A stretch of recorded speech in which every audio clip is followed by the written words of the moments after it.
Aos 18 anos, minha vida mudou para sempre em um instante que não consigo descrever com palavras. Foi como se o tempo parasse, de repente, eu estivesse em outro lugar. Não foi um sonho, nem uma alucinação. Foi real. Uma sensação de terror tomou conta de mim ao perceber que algo estava profundamente errado. Ao redor, um cheiro insuportável de carne queimada e fios de cabelo chamuscados invadiu o ar, algo que nunca havia sentido antes. Mas o pior ainda estava por vir. Precisava entender onde estava para ter alguma chance de escapar. Foi então que senti uma presença sinistra atrás de mim. O medo me paralisou, mas forcei meus olhos a se voltarem para trás. E lá estava, uma criatura imensa, envolta em um manto escuro, acompanhada por bestas que pareciam cães, mas com algo de profundamente errado em seus corpos. No momento em que perceberam que eu os havia visto, souberam que eu estava ali. E souberam que eu sabia. Hoje, estou aqui para contar essa história que mudou minha vida para sempre.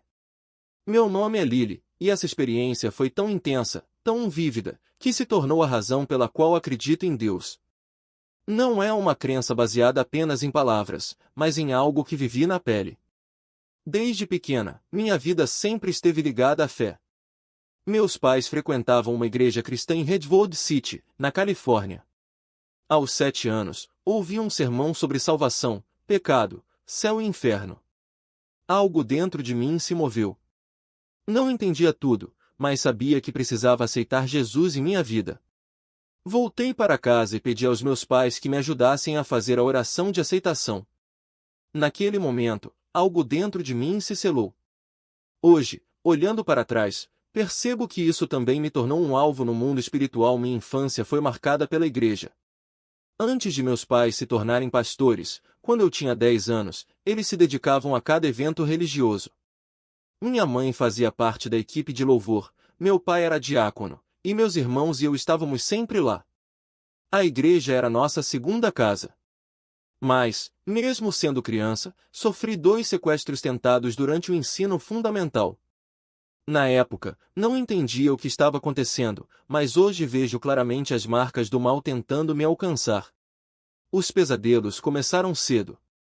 Sonhos vívidos com criaturas rastejando em meu quarto, sombras que pareciam ganhar vida. Quando meus pais anunciaram que nos mudaríamos para o East Bay para fundar uma igreja, senti um alívio imenso. Queria deixar para trás aquele lugar onde o perigo parecia me rondar. A mudança trouxe uma nova realidade. Agora, eu era filha de pastores. Não era mais apenas uma frequentadora da igreja, mas parte essencial do funcionamento dela. 5 dias por semana, estava lá, cuidando das luzes, do som, das gravações. A igreja se tornou minha rotina, mas também uma pressão constante. Ser filha de pastor não era fácil. Tudo em mim era observado e julgado, como me vestia, como me comportava, como cumprimentava as pessoas. A igreja deixou de ser um lugar de adoração e alegria para se tornar um palco onde eu precisava ser perfeita. E não eram apenas as cobranças. Homens mais velhos, alguns com famílias, membros da igreja, começaram a me abordar quando eu tinha 15, 16 anos. Pediam encontros, relacionamentos. Eu dizia não, tentava evitar, mas o assédio era constante.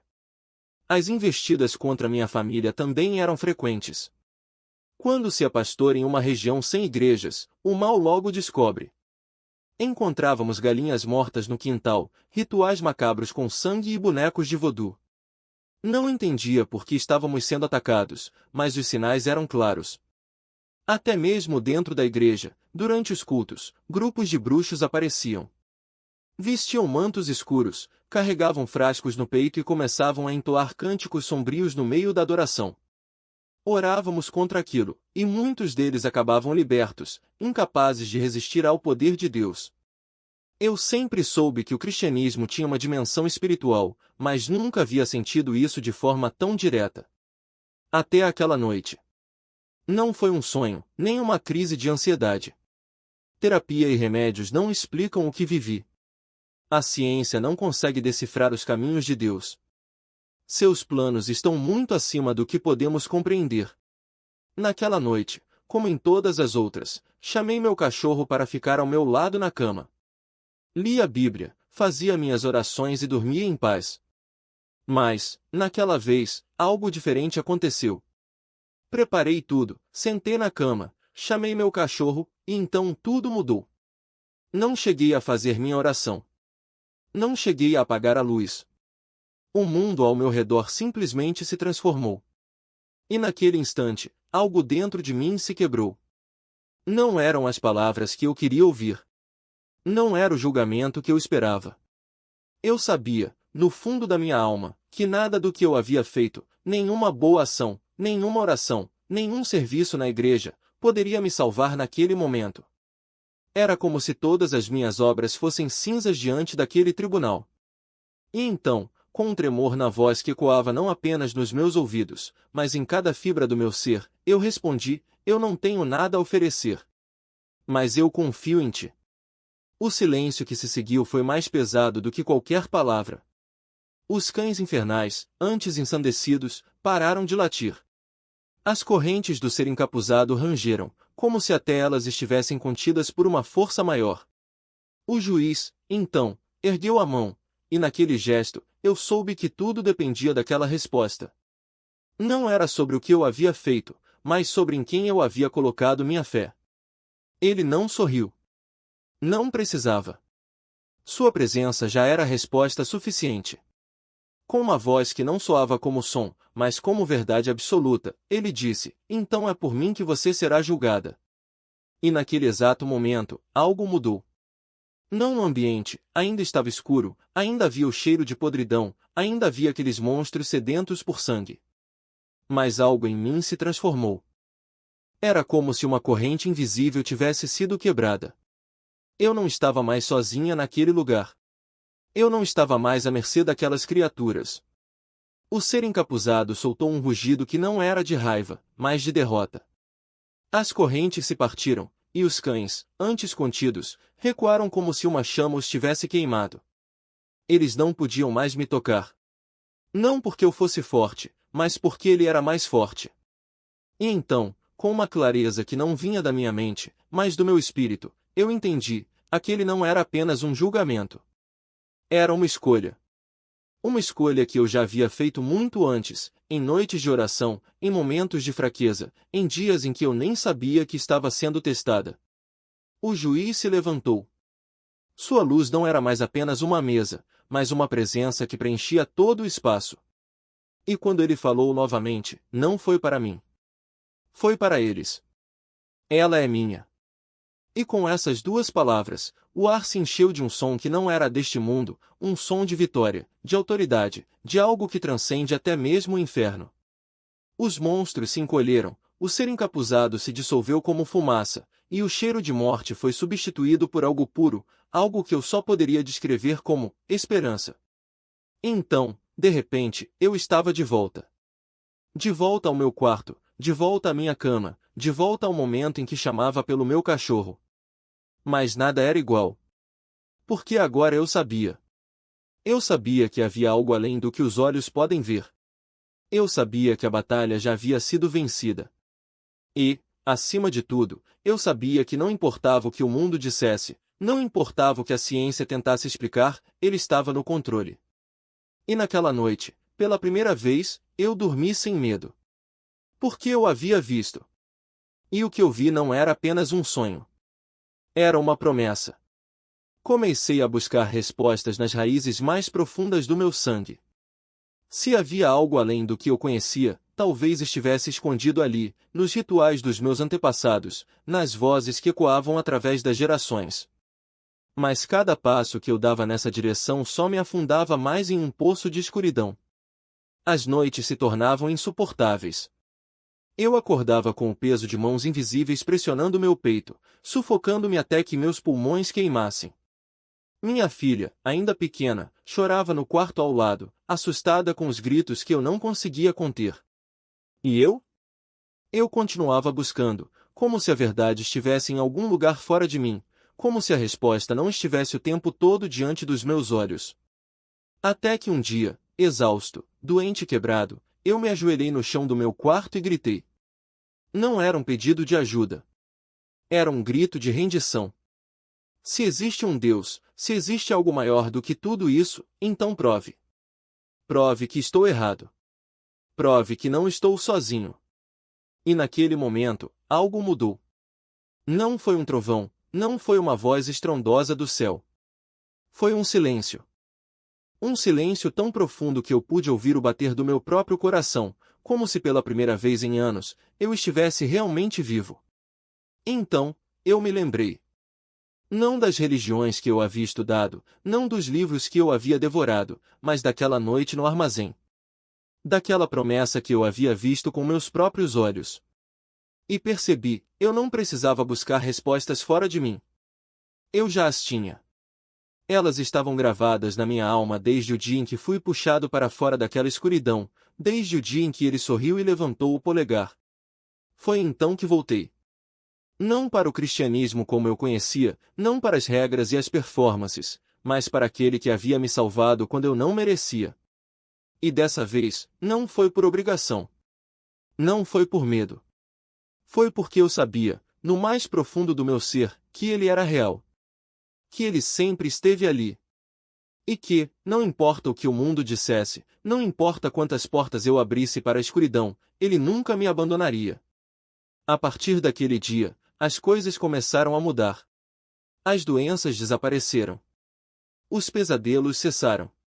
A paz que eu tanto buscava finalmente encontrou o caminho de volta para mim. E eu entendi, não era sobre provar nada para ninguém. Não era sobre ter todas as respostas. Era sobre confiar. Era sobre entregar-se, mesmo quando tudo ao redor parecia gritar o contrário. Porque no fim das contas, a fé não é sobre o que nós fazemos. É sobre o que ele já fez. E ele já havia vencido. Começava a fluir de volta como um rio que rompe uma barragem. Naquele instante, algo dentro de mim se quebrou e se reconstruiu ao mesmo tempo.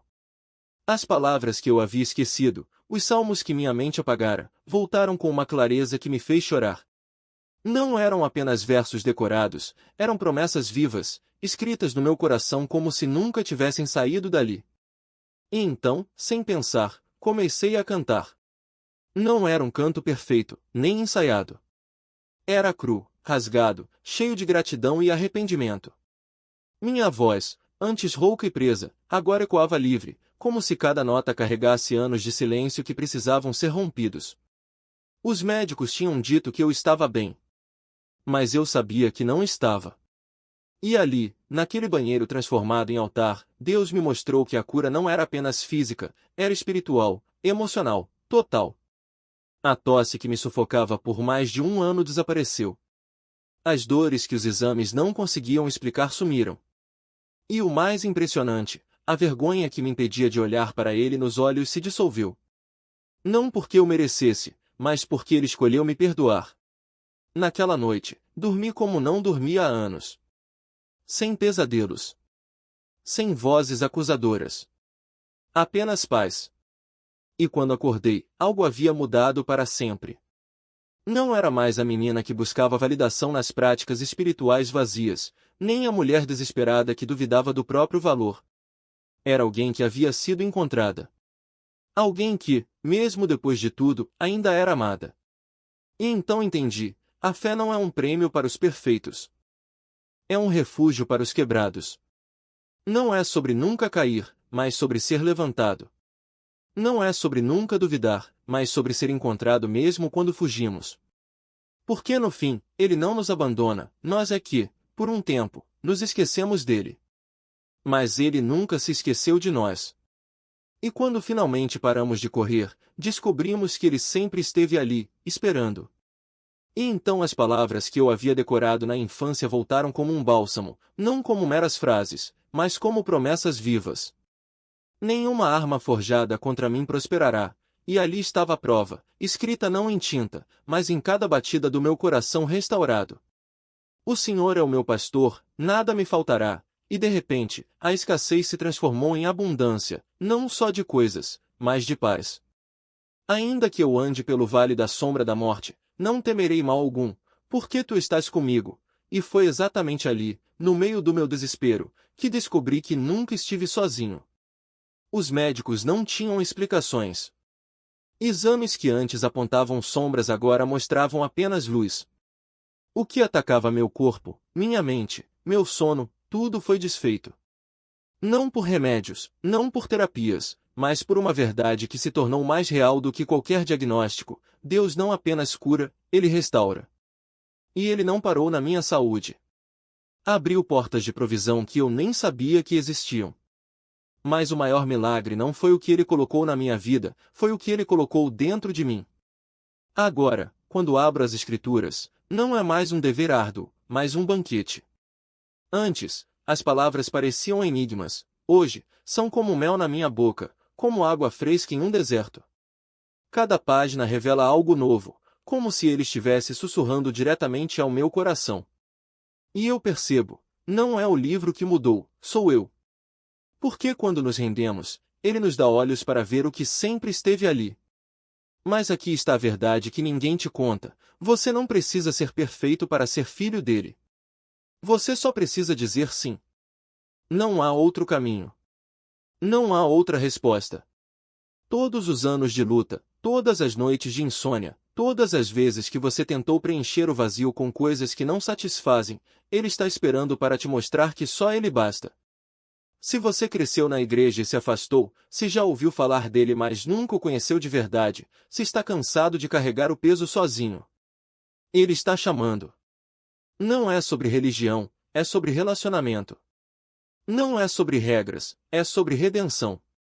E se hoje, neste exato momento, você sente que algo está te prendendo, medo, culpa, vergonha, um vazio que nada consegue preencher, eu te convido a fazer o que eu fiz: abra a boca e cante. Mesmo que seja um sussurro.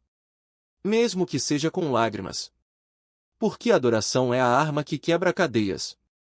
Foi assim comigo. Foi assim com tantos outros. E pode ser assim com você. Asterisco Jesus, refúgio da minha alma, eu nunca te deixarei. Tu me tiraste do abismo, firmaste meus pés na rocha. E agora eu sei, ainda que o mundo desabe, eu nunca te deixarei. Tu és meu Salvador, meu amigo mais chegado, e eu te adorarei até o fim. Asterisco porque no fim, não são as nossas forças que nos salvam. É a sua graça.